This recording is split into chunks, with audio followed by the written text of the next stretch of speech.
4 female photographers have developed a project that seeks to explore how women street hairdressers navigate intricately restricted trading zones as they go about their business. It's entitled Your Beauty is My Concern, and the exhibition runs from April to May in Newtown, Johannesburg. For more on this, let's bring in our guests, and that includes Fiona Davhana, I beg your pardon, as well as Fulufhelo Mobadi and Bongiwe Phakati, all 3 of them joining us here in studio. Ladies, it's lovely to have you. Thank you. Thank you so much for making the journey. And I presume this is the outcome of the exhibition itself, and hopefully we'll be able to show some of our viewers some of the imaging. But I'm very interested, Fulufhelo, as a start, to speak about where this idea comes from. As an intellectual exercise, it sounds amazing, but, you know, as is always the concern about these kind of things, there's fears that it will miss the people to whom it's targeted. Yes, I think how we started, one of our co-founders of the Wars Assisi Collective is Ayanda Nyathi. She's been photographing street hairstylists for the past 10 years. And working in the streets and actually exhibiting the work throughout the country and parts of the continent as well. So we went and came together and we're like, you know, it's 3 female photographers who have been in the game for so long. We need to start working towards trying to build something with other women, other female photographers who are struggling to get into the industry and all of that. So we started the collective, and within that collective we then decided that we should now produce a publication and produce a body of work. We selected 4 photographers female photographers who are just new in the industry, and we worked with them for like 2 months just to kind of, you know, show them with mentorship what kind of images they should make and how it should look. And that's how the exhibition of Your Beauty is My Concern came up. We are currently in Johannesburg, which is the central point of where most of the work has been created, and the space is open to the public, but it is a bit of a problem because what you're saying, you know, those people who are being photographed never get to see the work that is done. So in response, we asked the photographers to respond to Dalia's work and see how far we can stretch it. Sure, very interesting. And Bongiwe, I mean, when you, I guess, I'm not sure who approached you, and Jadi, but your involvement obviously is a decision you made yourself. Why was that important for you? So I'm also a member of the collective co-founder, and I was approached by both Dalia and Fulufhelo to join in. Right. And get our heads together. And so for me, the most important thing about the whole collective coming together is just like creating space for other female photographers also, because we know access is quite a tricky one also. And so to share space in publication through the use of publications as well as through space, the physical space, which then becomes the gallery. And thanks to Mhlabati Collective, who have allowed us the time and the space, I guess. Right. Yeah. And you're right. You know, typically when you think of a photographer, stereotypically people have a guy in mind until a woman walks in with a camera, of course. And I suppose, Fiona, this is where it's important, right, to be part of this kind of collective where there is an intention to specifically promote and empower women photographers in the space. I think it's very pertinent that such things happen, because when you look at it, not just like female photographers, but just black women in general is such like a marginalized group of people. So to have people like Bongiwe and Fulu and Dalia to come together and say, look, we want to do something for women and empower women through creativity and learning about like how to look at the world that we exist in, you know what I'm saying? And how do we now speak about that? How do we voice it out? And at what point does it become I don't know, seen to the public and not just us as artists? Because as artists, we are exposed to these things, we know them, but then the public also needs to be aware what these things are. Same goes for the women that Dalia has photographed.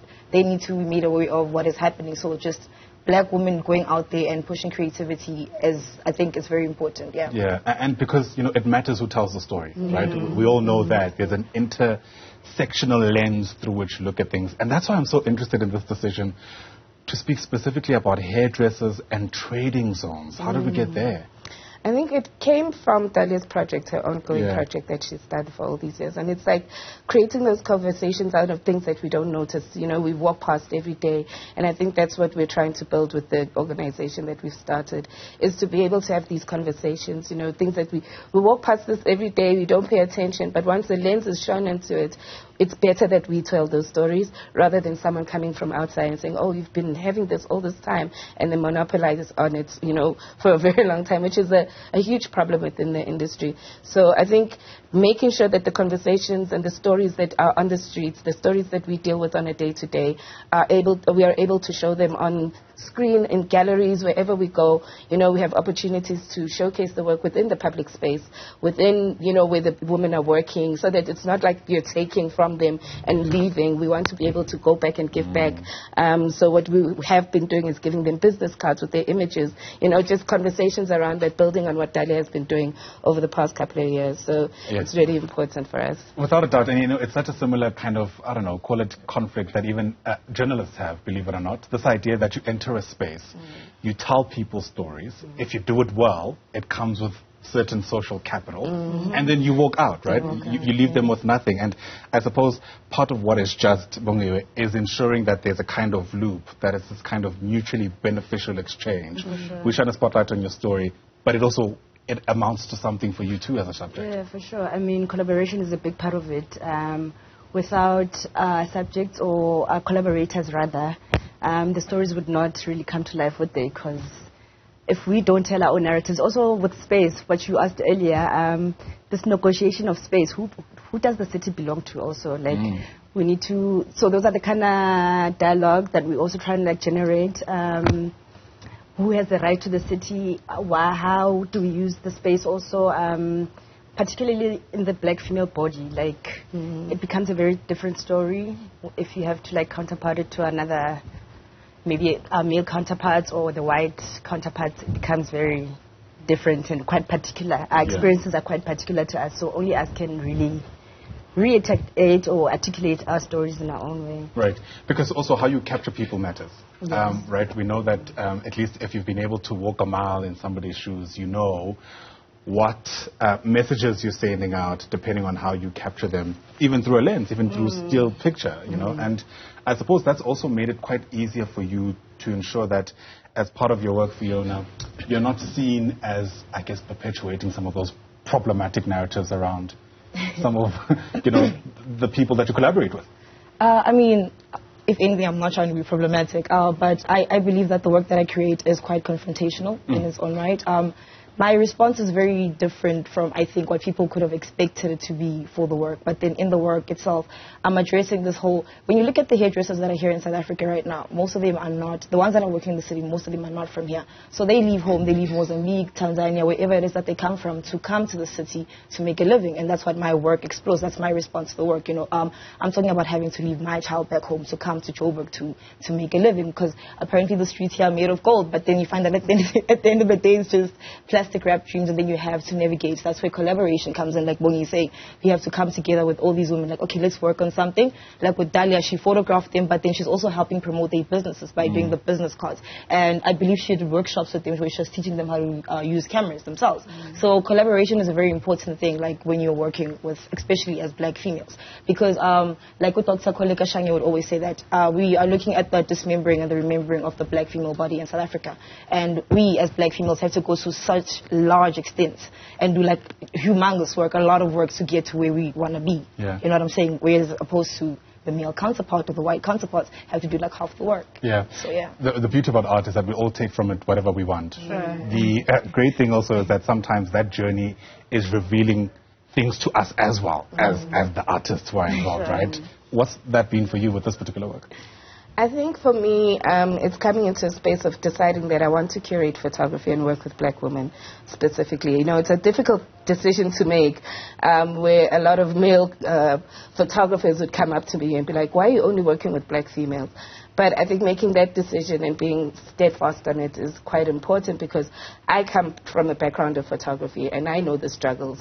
So for me to get to be a curator within the space, it's not that I don't want to photograph anymore, it's just I know what it was like, but I'm creating spaces for young black women to be able to come in and say, oh, Fulufhelo's there, We are coming in as a collective to support black women within the industry, and that they don't feel like the strangeness that comes with the industry. Yeah. And let's face it, I mean, some of the barriers to entry, guys, has to do with money. Yes. These cameras are expensive. Yes. How do we open that discussion up? I mean, you're laughing because you know it's true. So, in your mind, how do we at least work together to try and break some of those barriers? I mean, And I'm asking this question without knowing the answer myself. I mean, I don't know where you'd begin. For sure. I mean, I'm only gonna also just like grab from my brain. Right. Also, like, I mean, collaboration again goes back to that. We can collaborate with Canon. They can come through, sponsor us, Nikon, you know. I mean, how else? Yeah. Like, we exchanged. You make these machines to be used. Let the people who know and want to use them, and tell these stories, right? Absolutely. So I guess through collaboration again, let's work. Listen, let's hope the right people are listening. Yeah. And then as we close off, Fiona, where can people like interact with the stuff? I mean, there's no way we can exhaust all the different themes and what comes up when it comes to this body of work. But if people want to interact with it, where do they find it? So they can find the Woza CC Collective on Instagram at Woza CC Collective. They can also go on Google and just Google Woza CC, and anything that you need to know will come up. If they want to see the exhibition, they can go to number 2 Helen Joseph Street, which is by Bus Factory in Newtown. It's running until May. The show's running until May. Like, I suggest that they go because it's really thought-provoking and there's conversations that need to be had. And if this discussion is anything to go by, there's a lot. So, Thanks very much indeed for giving us those tidbits, Fiona, Bongiwe, and Fulufhelo. It's lovely to have you with us. Appreciate your time. Thank you so much. All right.